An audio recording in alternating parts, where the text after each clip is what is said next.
Bismillah. Assalamualaikum warahmatullahi wabarakatuh. Alhamdulillahilladzi nahmaduhu wa nasta'inuhu wa nastaghfiruh wa na'udzu billahi min shururi anfusina wa min sayyiati a'malina. May yahdihillahu fala mudilla lahu wa may yudlil fala hadiya lahu. Asyhadu an la ilaha illallah wahdahu la syarika lah wa asyhadu anna sayyidana wa nabiyyana Muhammadan abduhu wa rasuluh wa safiyyuhu min khalqihi wa habibuh ballagha ar-risalata wa adda al-amanata wa nasaha al-ummah wa kashafa Allahu bihi al-ummah wa jahidun fi sabilillahi hatta atahu al-yaqin. Salawatu rabbi wa salamuhu alayka ya sayyidi ya Rasulullah. اللهم صل على سيدنا محمد الفاتح لما أغلق والخاتم لما سبق الناصر الحق بالحق والهادي إلى صراطك المستقيم صلى الله عليه وعلى آله وصحبه حق قدره ومقداره العظيم. اللهم بك أصبحنا وبك نحيا وبك نموت وإليك النشور. أصبحنا على فطرة الإسلام وعلى كلمة الإخلاص وعلى دين نبينا محمد صلى الله عليه وسلم. رضينا بالله ربا وبالإسلام دينا وبمحمد صلى الله عليه وسلم نبيا ورسولا. أما بعد. Kita memuji Allah dengan mengucapkan kalimat Alhamdulillahi Rabbil Alamin. Dengan izinnya kita bisa datang ke rumah Allah. Ini bagian daripada salah satu asbab Allah masih menginginkan kita menjadi orang yang baik. Kata para ahli ulama, ahlu sufi, man idza aradallahu bihi khaira, siapa yang Allah kehendaki menjadi orang yang baik, an yuddifa rijlahu wa qalbahu ilal masajid, maka Allah lunakkan, ringankan hatinya dan kakinya untuk melangkah ke rumah Allah. Ini tanda masih Allah menginginkan kita, Allah masih menginginkan kita menjadi orang yang baik. Mudah-mudahan nikmat yang seperti ini Allah istiqamahkan sampai kita meninggal dunia hendaknya. Amin ya rabbal alamin. Kita ingin satu bagian daripada sab'atun, kata Nabi, ada 7 golongan manusia yang akan Allah lindungi pada hari kiamat, yauma la dhilla illa dhilluh. Tidak ada naungan, tidak ada pertolongan kecuali pertolongan Allah. 7, satu saja kita dapatlah bagian daripada itu. Siapa yang satu itu? Rajulun qalbahu mu'allakun bil masajid. Seseorang yang hatinya terpaut ke masjid. Itu yang kita inginkan. Bagaimanapun keadaan, hujankah itu, panaskah itu, gelapkah itu, tapi hati kita masih senang untuk duduk di rumah Allah. Itu tanda bahawa kita termasuk orang yang mendapatkan pertolongan Allah nanti di hari kiamat. Amin ya rabbal alamin. Salawat dan salam kepada Nabi yang agung, Nabi yang mulia, Sayyidina Rasulullah Muhammadun sallallahu alaihi wasallam. Allahumma salli wa sallim ala sayyidina wa maulana Muhammadin wa ala alihi wa sahbihi ajma'in. Salawatu rabbi wa salamuhu alaika ya sayyidi wa ya habibi ya Rasulullah. Pak Gubernur yang kita hormati, bapak-bapak, ibu-ibu, hadirin wal hadirat, jemaah sekalian, Pak Ahmad yang dimuliakan Allah. Hadis yang akan kita baca hari ini hadis daripada Abdullah ibni Amr ibn al-As. Ini lanjutan kajian kita kitab Riyadhus Shalihin min kalami Sayyidil Mursalin. Sahabat Nabi yang bernama Abdullah ibn al-Amr ibn al-As radhiyallahu anhuma. Anhuma karena beliau dan ayahnya sahabat Nabi.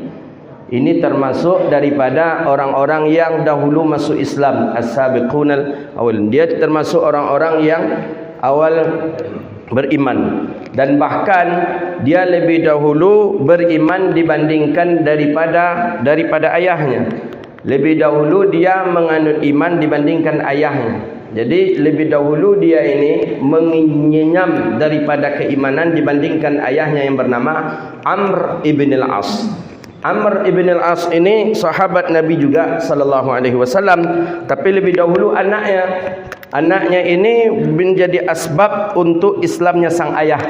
Anaknya ini suka mendengarkan Al-Quran. Setiap ada orang membaca Al-Quran, setiap ada orang yang menginginkan ketika Quran itu diturunkan, dia pun berada langsung, walaupun anak kecil, Tapi ketika dia menginginkan Al-Quran, dia selalu berdampingan dengan baginda Nabi sallallahu alaihi wasallam yang disebut dengan Abdullah ibn al-Amr ibn al-As. Kalau ayahnya ini termasuk daripada yang membuka kota Mesir, atau yang boleh dikatakan dengan hari ini Kairo. Ada di sana itu kota lama namanya kota Fustat. Fustat itu kalau sekarang masuk kota Kairo. Kalau dulu enggak.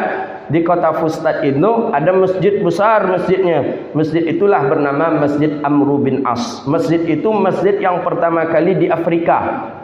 Masjid yang tertua di Afrika itulah dia Masjid Amr bin As di Mesir, kota Fustat. Kalau kita ke sana, pergi kita ke Mesir, turun pesawat, naik bis arah ke Sayyidah Aisyah namanya. Karena Sayyidah Aisyah itu cicitnya Rasulullah, cucu daripada Sayyidina Hasan Husain. Cucu Hasan Husain bukan cicit Rasulullah, apa itu? Hasan Husain cucu dari Rasulullah. Sayyidah Aisyah cucu dari Hasan Husain. Jadi Sayyidah Aisyah ni apa bagi Rasulullah? Cucu-cucu betul. Ha? Cicit-cicit. Dua kali cicit. Jadi Sayyidah Aisyah, ada Sayyidah Nafisah. Ahli bait tu banyak. Di Mesir banyak ahli bait. Karena fitnah di Madinah gonjang-ganjing Muawiyah dengan Ali, Muawiyah dengan orang Syiah. Banyak ahli bait itu pindah ke Mesir. Pindah ke Mesir, ada Sayyidah Aisyah pindah ke Mesir, ada Sayyidah Fatimah pindah ke Mesir. Maka Sayyidina Husain pun kepala beliau dikuburkan di Mesir. Jadi kalau bapa ibu pergi ke Mesir, rugi juga kalau tak pergi ke tempat Sayyidah Aisyah ini. Jadi kalau pergi ke Mesir, Pak Gubernur kemarin pergi ke Mesir itu, naik bis arah ke Sayyidah Aisyah. Sampai di Sayyidah Aisyah tadi, naik bis atau boleh berjalan kaki. Jalan kaki ke depan agak 300 meter itu jumpa dengan makam Imam Syafi'i. Di situ tu di kota Fustat itu makamnya para wali-wali Allah. Maka kalau para ulama mengatakan Jabal Wali namanya. Sebelum sampai ke makam Imam Syafi'i, kita sampai ke makam gurunya Imam Syafi'i namanya Imam Waqi'. Jadi kalau ke Mesir, di Mesir alhamdulillah, Mesir satu Yaman satu yang hari ini masih Allah jaga makam-makam para ulama. Itu hebatnya. Ya Mesir karena dijaga oleh ulama Al-Azharnya yang ahli sunnah wal jamaah. Al-Azhar sangat disegani dunia. Apalagi kalau Syekhul Azhar mengeluarkan fatwa, itu sangat ditakuti oleh dunia. Dulu konon kabarnya di Saudi itu makam Nabi itu kan pakai kubah hijau. Makam Nabi kubah hijau. Maka diistilahkan ada sebuah qasidah yang memuji Rasulullah. Ya sahibal qubbah hadara, ya sahibal qubbal hadara. Hai orang yang memiliki kubah yang hijau. Maksudnya siapa? Rasulullah. Jina kami mendatangimu hai yang memiliki kubah hijau, berharap akan syafaatmu. Jadi kalau orang Mesir yang melakukan itu, kita terbawa haru, kita menangis. Ya sahibal kubbah hadara, ya sahibal kubbah hadara. Jadi ketika Syekh Albani mengeluarkan fatwa, seluruh kuburan yang ada bangunan di atasnya dirobohkan.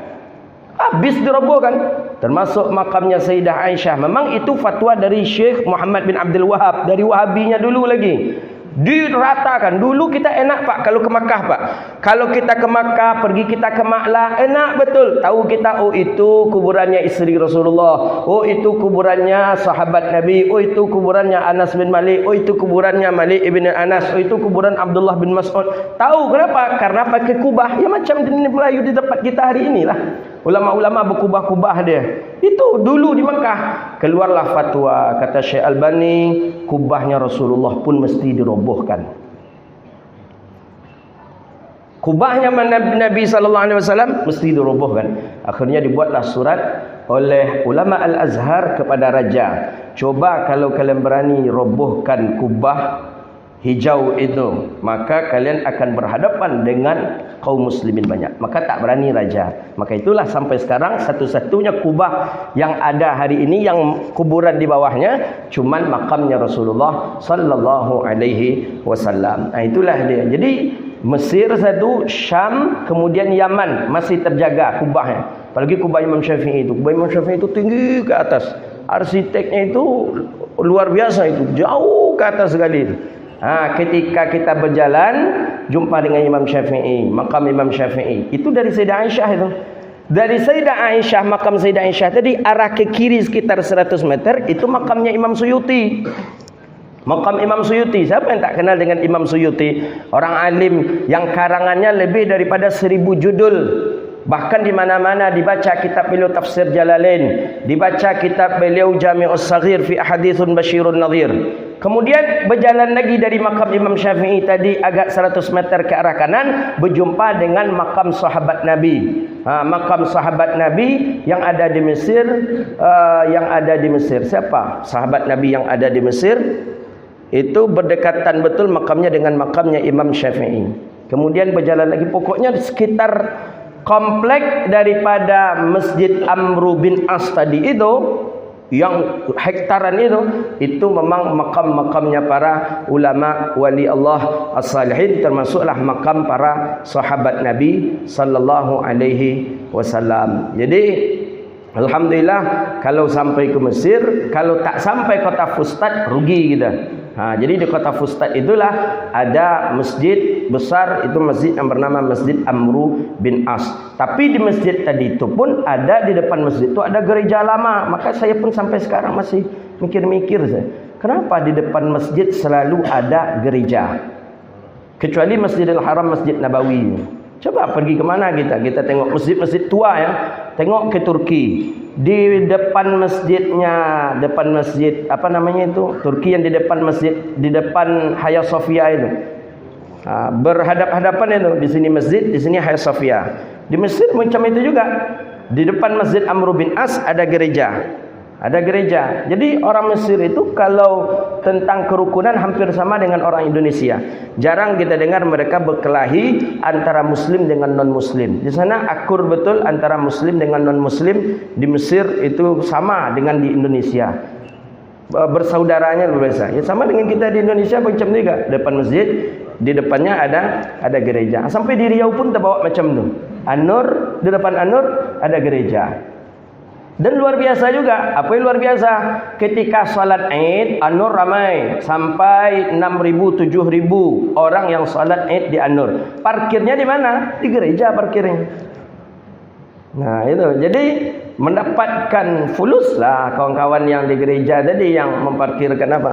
Tapi kawan-kawan di gereja ketika Natal tidak lalu pernah parkir ke An-Nur. Mungkin cukup parkir di mereka kayaknya. Tidak ada parkir menumpang parkir dia ke kita, tak ada. Tapi kalau kita numpang parkir ke dia, ada. Jadi Indonesia kalau untuk kerukunan umat beragama, insya-Allah menjadi contoh lah begitu dia. Tidak, ya sama seperti Mesir lah, sama seperti Mesir, berdampingan hidup Muslim dengan non-Muslim.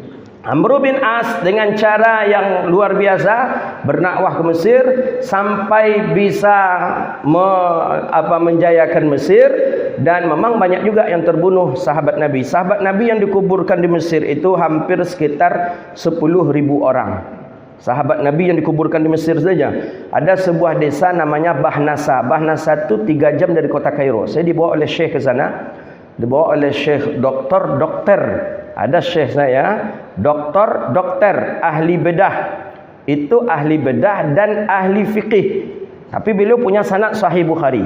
Dan bahkan hafal beliau Sahih Bukhari dengan Sahih Muslim. Pernah ke Indonesia beliau. Beliaulah yang bawa kami ke desa Bahnasa namanya. Bahnasa 2 jam 3 jam dari kota Kairo. Di situ tuh ada sekitar 6.000 sahabat yang dikuburkan. Syahid, termasuk anak daripada Sayyidina Abu Bakar As-Siddiq. Jadi Masjid Amr bin As tadi alhamdulillah kokoh sampai hari ini berdiri betul. Dan yang agak berbeda dengan yang lainnya, masjid itu masjid yang ketika malam 27 Ramadan mereka melaksanakan salat tarawih dan witir dengan kunut, hampir kunutnya itu 45 menit. Kunut witirnya lebih lama daripada salatnya lagi. 45 minit saya pernah mencoba itu dan luar biasa. Kalau ingin kita ke sana jangan datang malam 26, 27, itu tak akan dapat itu. Jadi kalau ingin dapat safnya di dalam masjid, datanglah di malam yang ke-25. Kalau malam 27 datang, insya-Allah 5 kilo dari masjid kita akan dapat saf. Nah, saya dah pernah sekali saja saya mencoba ketika itu. Di masih zaman Presiden Husni Mubarak. Saya kuliah dapat 3 presiden saya. Husni Mubarak lengser. Naik Mursi. Naik Mursi lengser, naik Sisi. Di Sisi apa kita? 2013. Begitu, 3 presiden. Ketika di Sudan macam itu juga, Umar Bashir lengser, naik sipil lengser, naik pula sekarang naik pula militer kalau tak salah sekarang itu presiden Sudan. Ya Arab lah biasa seperti itu karena memang ya dari sisi makanan beda Arab dengan kita. Orang Arab tu makannya daging, kita ikan teri, karena gertak aja lantok aja lagi. Kalau orang daging makannya memang hobi dia, kelahi itu hobi sekali. Apalagi musim panas. Tengok yang ribut-ribut di Arab ketika haji, ketika apa tak peduli ni. Ya, entak weh. Tu orang mana cubalah tanya. Pasti orang Mesir. Orang Mesir tu suka heboh dia. Suka heboh, mana-mana heboh.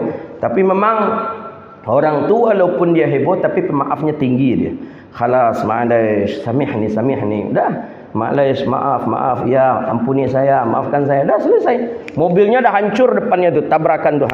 Oh, hebohnya awalnya heboh kuat. Habis tu, ma'alaish, samihni. Dah salam, cepika-cepiki dah balik, perbaiki masing-masing. Oh, kalau di Indonesia namo tu. Main-main dekingan tu, siapa dekingan awak? Polda, saya cari pula dekingan, siapa dekingan? Gitu kalau di Indonesia. Jadi sahabat Nabi yang bernama Abdullah ibn Amr ibn al-As masuk Islam lebih dahulu daripada ayahnya dan usianya ketika itu masih kecil.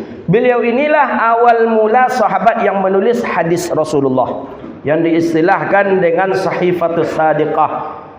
Hadis Nabi, ucapan Nabi itu ditulis beliau. Dah banyak terkumpul, sempat terkumpul 1000 ucapan Rasulullah. Beliau ni orangnya pandai menulis, alim, mahir.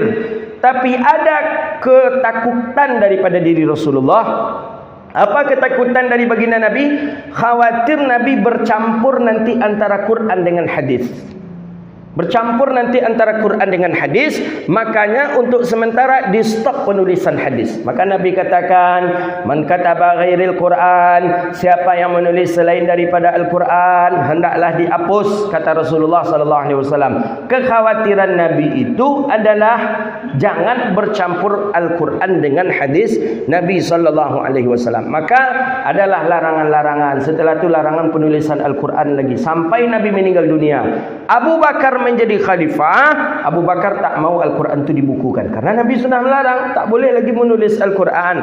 Bahaya, khawatir ada bercampur nanti Al-Quran, tak boleh tulis. Akhirnya Abu Bakar tak mau. Abu Bakar tetap kekeh tak mau Al-Quran itu dibukukan. Datang Sayyidina Umar. Kata Sayyidina Umar, ya khalifah, ni adab seorang khalifah, seorang sahabat kepada khalifah. Walaupun ini orang-orang terdekat Rasulullah, tapi juga punya adab cara menasihati. Ya Abu Bakar, ya Amirul Mukminin, ini sudah banyak yang meninggal dunia sahabat di dalam perang. Para hafalan Quran, para hufaz sudah banyak meninggal dunia. Al-Quran mereka bawa, nanti takutnya mereka habis meninggal dunia, Quran belum sempat kita bukukan. Jadi ayolah kita bukukan saja Al-Quran. Jawaban Sayyidina Umar, daripada kalian suruh aku untuk mengizinkan kalian menulis Al-Quran, lebih ringan bagi aku kalian letakkan gunung itu di atas pundakku. Tetap tak mau Abu Bakar. Tak mau. Aku takkan mau mengerjakan sesuatu yang sudah jelas dilarang oleh Rasulullah. Abu Bakar tak mau. Dengan cara rayuan bagaimana, semakin hari semakin banyak sahabat meninggal, para hafizul Quran meninggal. Akhirnya didatangi oleh Sayyidina Umar. Kata Sayyidina Umar, tidak akan salah engkau ya Abu Bakar, tidak akan salah engkau ya Khalifah, ya Amirul Mukminin, ketika engkau mengizinkan orang untuk membukukan Al-Quran, disebabkan karena sudah banyak. Kalau tak salah tinggal waktu itu cuma berapa saja lagi yang para hafizul Quran. Jadi kata Sayyidina Umar, kata Sayyidina Abu Bakar, ni dia. Jadi ego tu boleh, tapi jangan ubu mati. agak diubur sentak sikit. Jadi sehingga kita mudah untuk tanazul namanya. Jangan ego tu kita pertahankan terus, patah dia. Abu Bakar yang awalnya ego tak mau menulis Quran, akhirnya ya kalau begitu bagaimana, dikumpulkanlah sahabat, dikumpulkan para hafizul Quran, mulailah dibukukan Al-Quran di zaman itu. Zaman Sayyidina Umar, zaman Sayyidina Utsman, disempurnakanlah bentuk daripada sebuah mushaf Al-Quran. Nah, itulah dia.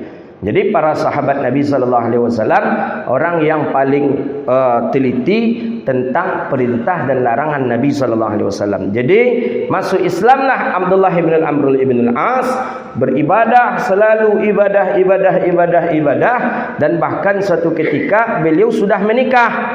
Beliau ini khatam Qurannya 1 hari sekali. Tengok dalam kitab At-Tibyan fi Adab Hamlatil Quran Imam Nawawi.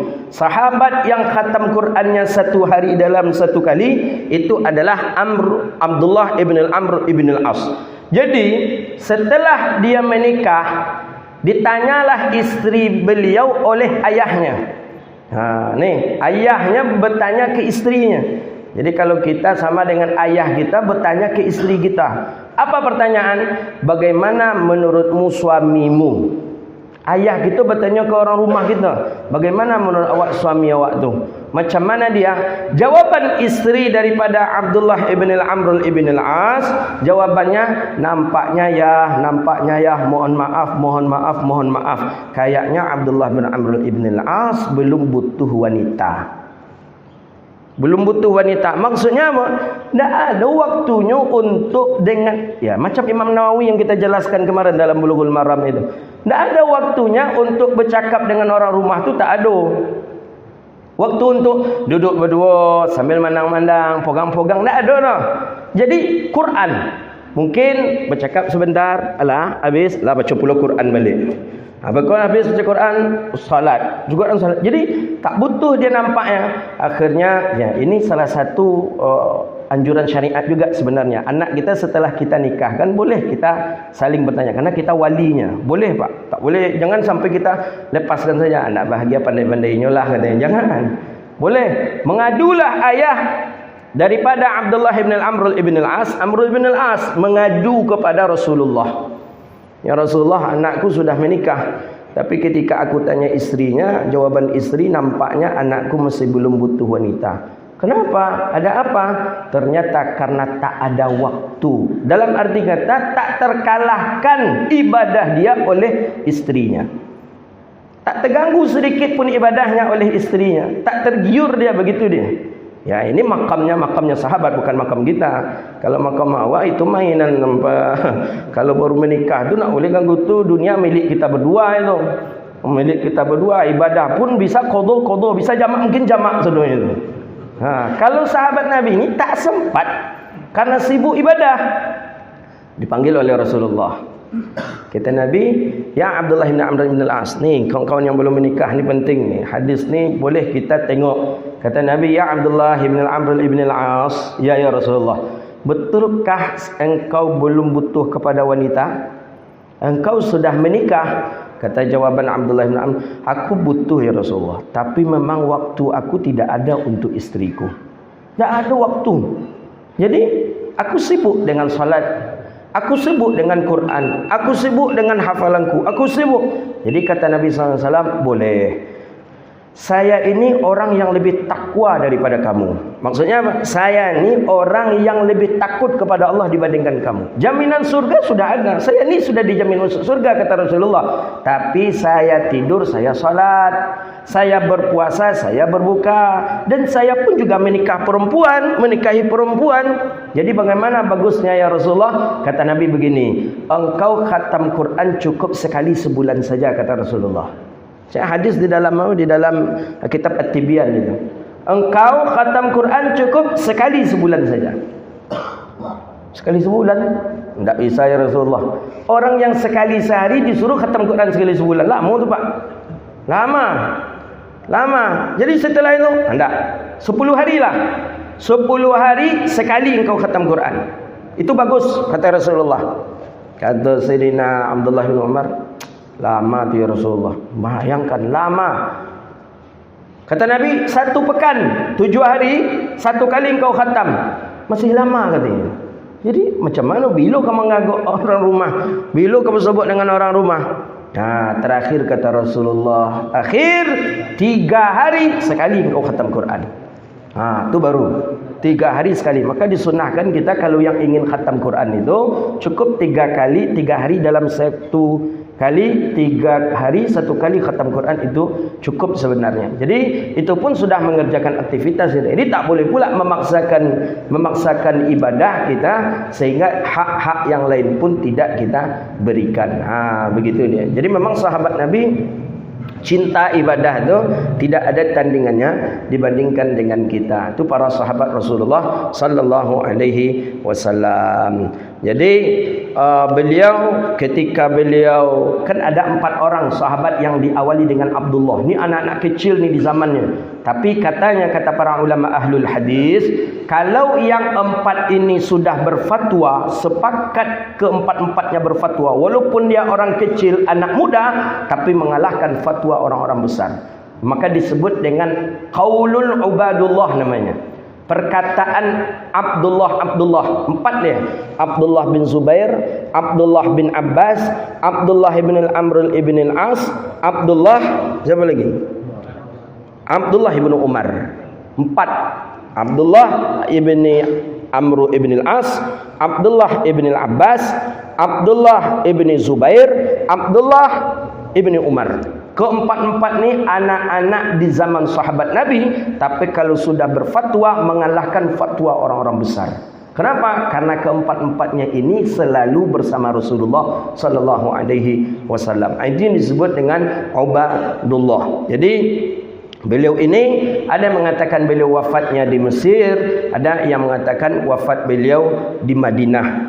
Itulah dia sahabat Nabi yang bernama Abdullah ibn Al-Amr ibn Al-As. Ini Nabi yang memberi nama Abdullah. Keempat-empatnya Nabi memberi nama Abdullah. Abdullah bin Abbas Nabi beri nama Abdullah ibn Zubair, Nabi beri nama Abdullah ibn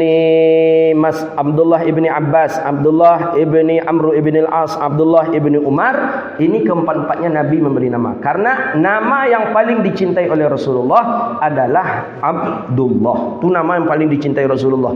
Nama yang paling disayangi Nabi itu nama Abdullah. Kenapa Abdullah? Karena nama ayah Nabi sallallahu alaihi wasallam. Maka Nabi punya anak bertiga, ada namanya Ibrahim, ada namanya Qasim, ada namanya Abdullah. Yang Ibrahim ini ada yang mengatakan Ibrahim anaknya Khadijah, tapi lebih banyak kaul mengatakan Ibrahim ni anak Sayyidatuna Maryah. Maryah isteri Nabi asal Mesir, itu daripada keturunan raja. Itu dia Ibrahim. Kalau Abdullah dengan Qasim itu anak daripada Sayyidatuna Khadijah radhiyallahu anhunna. Jadi apa katanya? Kata baginda, kata Nabi sallallahu alaihi wasallam, kata Abdullah ibn Al-Amr ibn Al-As radhiyallahu anhuma qala Rasulullah sallallahu alaihi wasallam. Jadi berkata Abdullah ibn Al-Amr ibn Al-As, ini ayahnya bangsawan ini, ayahnya terhormat sekali, Amr bin As. Marra alaina Rasulullah sallallahu alaihi wasallam. Lewat alaina bersama kami Rasulullah sallallahu alaihi wasallam. Maksud lewat bersama kami, Nabi melewati kami. Begitu bahasanya. Nabi melewati kami, wa nahnu nu'aliju khassan lana. Kami sedang memperbaiki rumah kami yang hampir roboh, khassan lana, yang hampir roboh. Jadi sahabat sedang memperbaiki rumah akan roboh lagi ni, dengan dindingnya diperbaiki, dengan tiangnya diperbaiki. Lewat Nabi sallallahu alaihi wasallam. Nabi lewat. Faqala, ni Rasulullah sallallahu alaihi wasallam. Nabi itu orangnya memang luar biasa dengan para sahabat. Kadang pas serius, pas agak pas bercanda. Tapi bercanda Nabi sallallahu alaihi wasallam ya bercanda dalam tanda kurung lah begitu. Tidak ada candaan daripada candaan yang kasar, tidak ada. Candaan Nabi dengan candaan yang sederhana saja. Maka Nabi pun tertawa tidak terbahak-bahak. Bahkan tidak pernah Nabi tertawa nampak gigi gerah Nabi, kecuali sekali saja tertawa. Disebabkan karena si Nuaiman yang menjual sahabatnya untuk makan. Ingat kita kan? Kisah itu. Dek paritnya litatnya jual kawannya. Sampai kawannya budak kan gitu tu Nuaiman kan. Kata Nuaiman ke budak, aku punya budak di sana. Tapi budak aku itu aku jual murah saja. Berapa? 2 dinar. Nah, kenapa kok murah? Kata toke budak. Jadi kata si Nuaiman, budak saya ini saya jual murah karena dia punya aib sedikit. Apa aibnya? Dia tak mau mengaku budak. Jadi kalau engkau tangkap nanti, dia bilang pasti dia tak budak. Itu saja aibnya. Oh gitu. Tapi dia budak. Budak, maka saya jual. Nah, yalah dapat duit 2 dinar. Begini karena lapar nih si Nuaiman ini. Habis itu pergilah dibuat toke budak. Ayolah saya bawa engkau ke tempat itu. Dah nampak temannya yang sedang berdiri. Temannya ini sama-sama Abu Bakar bertiga waktu itu kebal. Jadi kata dia Nuaiman ke toke budak, ini dia sahabat, ini dia yang budak punya saya itu. Alhamdulillah ditangkapnya lah oleh toke budak. Aku ni bukan budak, kata sahabat dia. Aku bukan budak, aku orang merdeka. Aku sahabatnya dia, aku bukan budak. Kami datang dari Madinah ni. Ada engkau aib, engkau memang engkau tak pernah ngaku budak katanya. Engkau tak pernah ngaku budak. Engkau budak sebenarnya. Aku tak budak. Engkau budak. Aku tak budak. Budak. Ditangkap, dijual lah. Dibawa lah ke tempat jualan budak tadi. Abu Bakar datang. Kata Abu Bakar, si fulan mana? Kita lupa nama. Si fulan mana? Tak ada. Dicari si fulan. Sama-sama dari Madinah ni. Termasuk si Nuaiman. Dicari rupanya dapat di tempat perbudakan banyak tadi yang mau dijual. Si Anu, kenapa engkau di sini? Kata si teman dia tadi, aku dikerjakan oleh si Nuaiman. Mengapa? Nuaiman menjual aku. Nuaiman mengira aku budak, kata dia. Jadi ketika Abu Bakar mengatakan kepada yang punya kedai, yang menjual budak, ini sahabat Rasulullah, kami datang dari Madinah, dia ni bukan budak ini, bebaskan. Jadi siapa yang menjual? Yang menjual si Nuaiman. Dengan harga berapa? 2 dinar. Iya, rupanya 2 dinar tu untuk makan saja. Bayangkan, dijual kawan deknya untuk makan. Maka hati-hati juga kawan, Pak. Dan sampai terjual pula kita oleh kawan gitu. Pulang baliklah Abu Bakar ke Madinah, diceritakan oleh Nabi kepada Abu Bakar. Itulah yang membuat Nabi tertawa sampai terbuka rahang Nabi. Saking parahnya si Nuaiman ini. Akhirnya kan azab juga oleh Rasulullah jadinya kan. Sama-sama balik ke Madinah. Sampai di Madinah Nabi punya tamu. Tamu Nabi besar ontanya. Disembelih pula ontanya. Padahal di situ ada Hamzah, ada Khalid bin Walid. Ini bagus nih onta ni kata. Di sate enak ni kata dia. Padahal Khalid bin Walid dengan Hamzah itu menjaga onta tadi. Tamu Rasulullah ni, orang non muslim mau masuk Islam. Bayangkan ontanya memang bagus, bersih, besar lagi. Kalau tak ada kalian yang mampu untuk buat sate, biar sayang. Jadi kata sahabat Nabi, takkan sanggup engkau cerita je. Gitulah, bualannya orang cerita mah. Gitulah dia kan. Corak je man. Rupanya ya, terlengah 2 sahabat ini langsung menyembelih onta tu paling mudah. Cukup dari bawah saja dengan sedikit saja. Bagian bawah daripada antara badan dan leher itu. Sedikit saja. Tumbang. Akhirnya ketika tamu tadi, itu pun kendaraan kebanggaan tamu tu. Ya, kalau sekarang tu macam apalah ya, macam Mercy, macam Mercy lah gitu. Sepenuh itu. Jadi itu memang marah Nabi. Ganti kata Nabi. Diganti oleh Nabi onta itu dengan 2 kali lipat onta milik orang Arab yang paling bagus. Tapi cari si Nuaiman. Carilah Nuaiman. Itu akhir cerita itu. Cari Nuaiman. Tak dapat di mana-mana Nuaiman. Nuaiman sudah lari. Nuaiman lari tak dapat mana-mana. Akhirnya Nuaiman berhenti di Rauha kalau tak salah. Rauha itu juga tak jauh dari Madinah. Jadi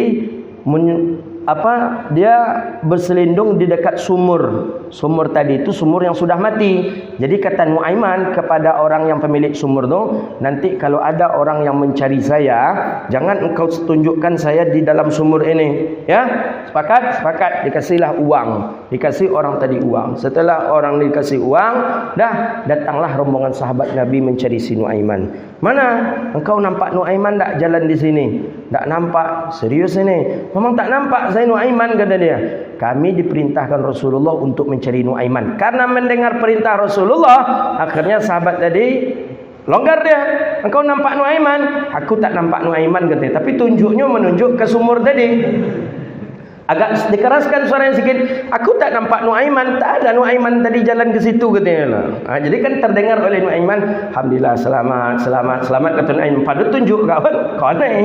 Akhirnya didatangi oleh sahabat tadi, Nuaiman di sana, dan dihukum oleh Nabi sallallahu alaihi wasallam. Jadi Nabi kita sallallahu alaihi wasallam rohah. Pas bercanda Nabi bercanda, pas serius Nabi serius, pas marah Nabi marah. Begitu dia.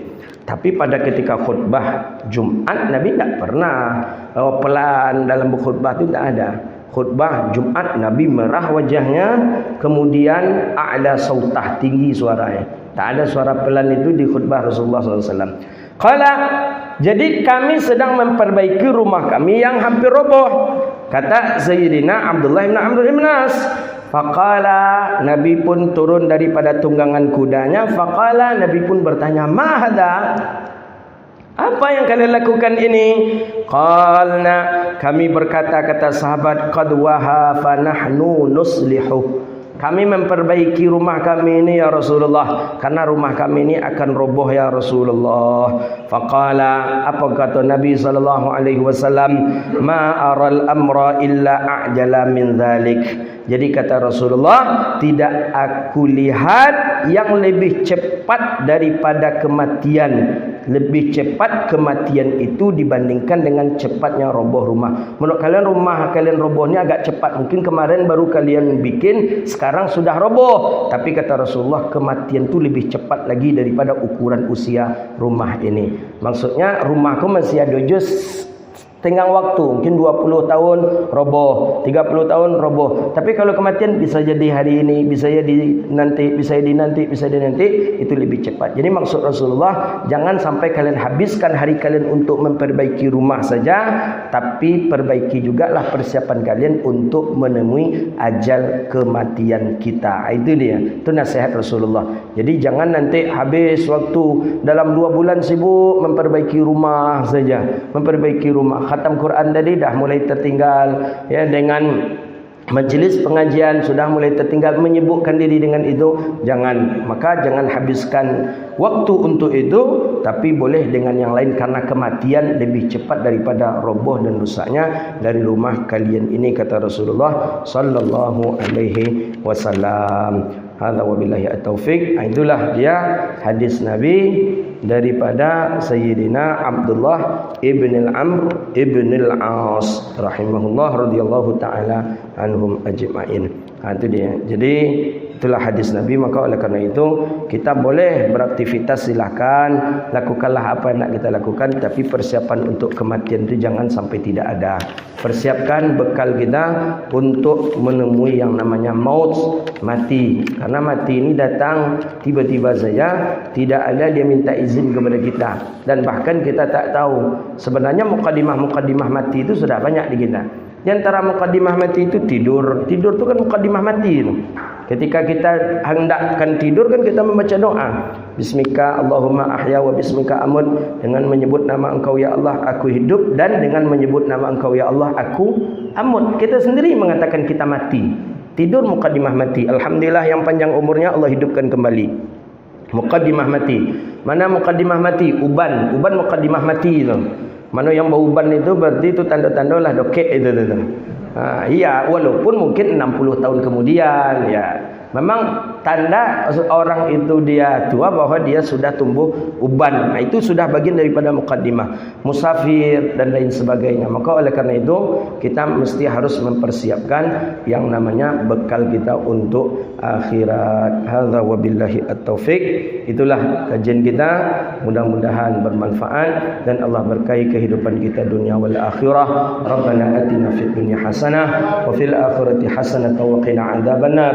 Allahumma فقهنا في الدين وعلمنا التأويل واهدنا إلى صراطك المستقيم ربنا إننا آمنا فاغفر لنا ذنوبنا وكفر عنا سيئاتنا وتوفنا مع الأبرار اللهم أعز الإسلام والمسلمين اللهم انصر المسلمين في كل مكان يا رب العالمين اللهم بارك لنا في أولادنا وذريتنا واحفظهم ولا تضرهم وفقنا وفقهم لطاعتك وارزقنا برهم برحمتك يا أرحم الراحمين اللهم أنزل السكينة في قلوب المؤمنين اللهم أنزل السكينة في قلوب المؤمنين يا عزيز يا غفار يا رب العالمين ربنا آتنا في الدنيا حسنة وفي الآخرة حسنة وقنا عذاب النار وصلى الله على سيدنا ومولانا محمد وعلى آله وصحبه أجمعين سبحانك اللهم وبحمدك أشهد أن لا إله إلا أنت أستغفرك ونتوب إليه وصلى الله على نبينا محمد وعلى آله وصحبه أجمعين والحمد لله رب العالمين.